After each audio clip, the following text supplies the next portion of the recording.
Hello everyone, welcome back to my channel. तो आज की इस वीडियो में हम डिस्कस करेंगे क्रिमिनल कॉन्स्पिरेसी के बारे में, इस section 120A and section 120B के बारे में विद एग्जांपल्स। डिटेल में हम इन दोनों सेक्शंस को समझेंगे।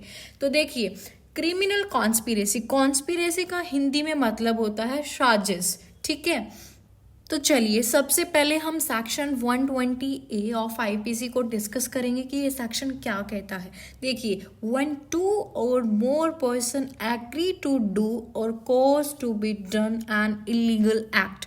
देखिए सिंपली ये सेक्शन ये कहता है कि जब दो या दो से ज्यादा लोग आपस में एग्री होते हैं किसी एक्ट को करने के लिए, या आपस में एग्री होते हैं किसी दूसरे पर्सन से उस एक्ट को करवाने के लिए। अब ये एक्ट क्या है? या तो ये एक्ट जो करना चाहते हैं ये इलीगल एक्ट है, या इसका मतलब इलीगल एक्ट का मतलब क्या होता है कि कोई ऐसा एक्ट जो लॉ के अकॉर्डिंग फॉरबिडन हो। एग्जाम्पल से समझते हैं हम इसको। तो चलिए, जैसे एक्स और वाई दो पर्सन हैं, एक्स ने वाई को मर्डर कर दिया, एक्स ने वाई का मर्डर कर दिया। ये क्या हुआ? ये एक ऑफेंस हुआ और ये एक इलीगल एक्ट भी है आईपीसी के अकॉर्डिंग। ठीक है, ये एग्जाम्पल था इलीगल एक्ट का। अब सेक्शन 120A का सेकंड क्लॉज में ये बताया गया है कि ऐसा एक्ट जो इलीगल नहीं है बट जो उसके करने का तरीका है, उस पर्सन के करने का तरीका है, वो इलीगल है। और अगर इन एक्ट का कोई एग्रीमेंट भी किया है तो वो क्रिमिनल कॉन्स्पिरेसी ही मानी जाएगी। जैसे किसी पर्सन ने दूसरे पर्सन को मारने के लिए बोला, उसके साथ एग्रीमेंट किया कि तुम इस पर्सन को मार दो, तो क्या है? ये एक क्रिमिनल कॉन्स्पिरेसी, एक साजिश है। ठीक है, अब अगर किसी पर्सन को दूसरे पर्सन की क्रिमिनल कॉन्स्पिरेसी को प्रूफ करना है, तो अगर वो सिर्फ उन लोगों का एग्रीमेंट ही प्रूफ कर देता है वो पर्सन कि इन लोगों ने आपस में एग्रीमेंट किया था कुछ ऐसा एक्ट करने के लिए, तो ये पर्सन लायबल होंगे क्रिमिनल कॉन्स्पिरेसी के लिए। ठीक है, बट उस पर्सन को क्या करना पड़ेगा? उस पर्सन को फुल्ली प्रूफ करना पड़ेगा कि इन्होंने ऐसे ऐसे प्रिपरेशन भी की थी ऐसा ऐसा एक्ट करने के लिए जो कि इलीगल है, जो कि फॉरबिडन बाय लॉ है।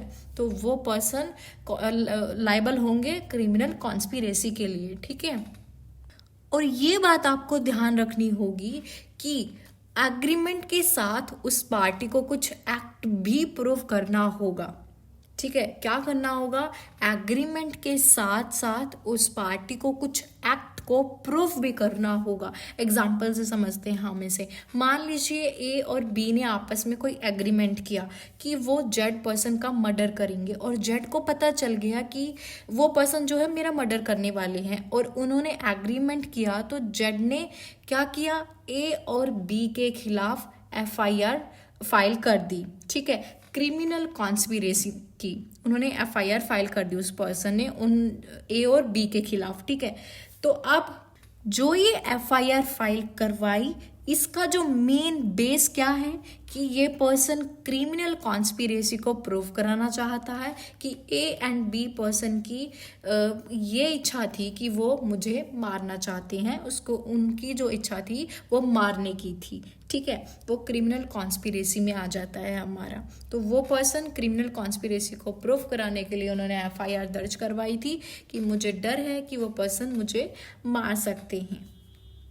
और अगर वो पर्सन सारी कंडीशंस को फुलफिल कर देता है, मीन्स प्रूव कर देता है कोर्ट में कि वो पर्सन जो है उसको मारना चाहते हैं, ऐसे ऐसे हो रहा है, अगर वो उनको प्रूव कर देता है तो फिर वो ए और बी दोनों ही पर्सन क्रिमिनल कॉन्स्पिरेसी के लिए लायबल होंगे इस केस में। ठीक है, इसका हम एक और एग्जाम्पल लेते हैं, आपको और अच्छे से क्लैरिटी हो जाएगी कि क्या है ये।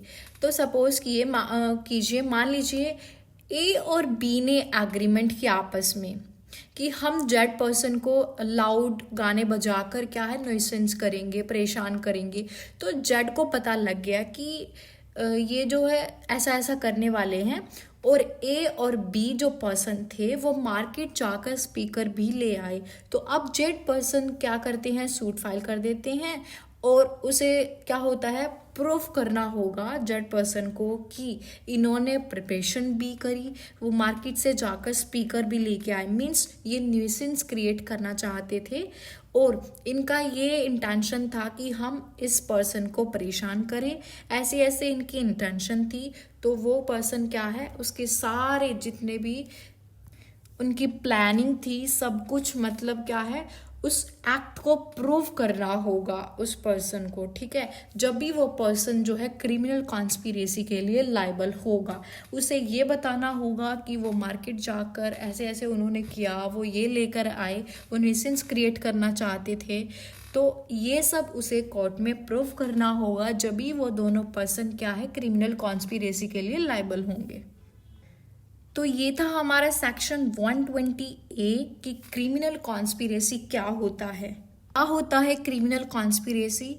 इस सेक्शन का सिंपली मतलब ये है, सेक्शन 120 ए का सिंपली मतलब ये है, जब दो या दो से ज़्यादा लोग आपस में एग्री होते हैं किसी एक्ट को करने के लिए, या आपस में एग्री होते हैं किसी दूसरे पर्सन से उस एक्ट को करवाने के लिए।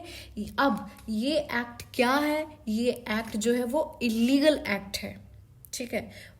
या तो वो खुद करे या फिर किसी और पर्सन से उस एक्ट को करवाए, ये क्रिमिनल कॉन्स्पिरेसी होती है, जो कि डिफाइन की गई है हमारे section 120 A of IPC, Indian penal code.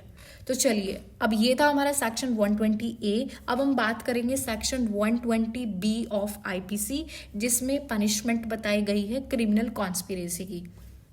Section 120 B ये कहता है, ये सेक्शन ये कहता है कि अगर किन्हीं दो लोगों ने आपस में एग्रीमेंट किया कोई ऑफेंस करने के लिए, कोई ऑफेंस करने के लिए, और जिस भी ऑफेंस को करने के लिए इन्होंने एग्रीमेंट किया है उसकी पनिशमेंट या तो डेथ है, या फिर लाइफ इम्प्रिजमेंट है, या फिर 2 साल से ज़्यादा की रिग्रेस इम्प्रिजमेंट है, जिसे हम रिग्रेस इम्प्रिजमेंट जो ज़्यादा हैवी होती है।